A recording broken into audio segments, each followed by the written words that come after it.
Hi, I'm in Carman, Manitoba with Dr. Yvonne Lawley, Associate Professor, the Department of Plant Science, the University of Manitoba. We're at the Carman Research Facility. Earlier this morning, she was talking about nurse crops that go into a canola field to help protect against flea beetle damage when it's at the cotyledon stage. Dr. Lawley, can you tell me a little bit about what your research is all about and what you're hoping to find out?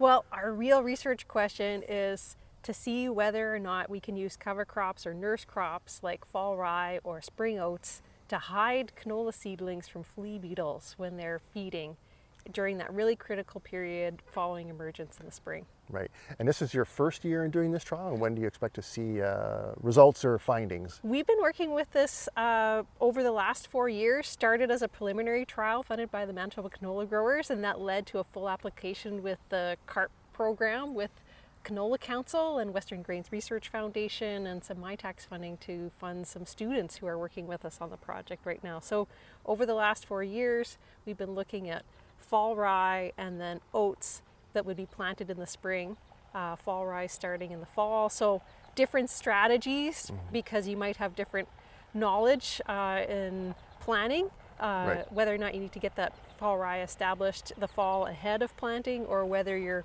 able to just roll with whatever your rotation decisions are in the springtime to establish that nurse crop. So now what most farmers do to control flea beetles is insecticide treatment on a canola seed. Do you see this as being kind of like a supplemental kind of a practice, or do you see both things work in conjunction, or what do you see there? That's a great question. So at the beginning of the project, talking with the canola growers, we were trying to establish like what would be success for this practice. What's motivating farmers to consider doing something as wild and crazy as using a spring nurse crop with their canola? So at that time, we were talking about really just targeting the elimination of in-season insecticide application. So our experiments are still utilizing seed treatments, insecticide seed treatments, as almost all farmers are using with their canola seed treatment or in the springtime.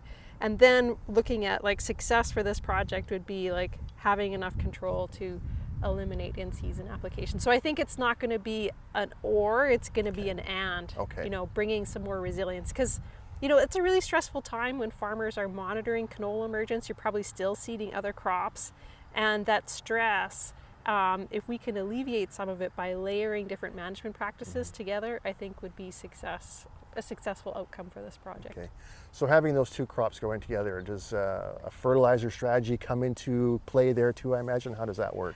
Yeah, so because we've been seeing greater reduction in flea beetle abundance and flea beetle damage in seedlings with our fall rye cover crop strategy, so looking at different termination timings, we know that there's a cost and from that competition from the fall rye growing with the crop. So, you know, new ideas coming out of this project are really looking at fertilizer management. We've been looking this spring for the first time at a range of rates to see if, you know, do we just need to top up a little bit to try and bring yields up or keep yields up, because we know there's either going to be a nitrogen cost or a water cost to having that living cover growing with the canola in the springtime.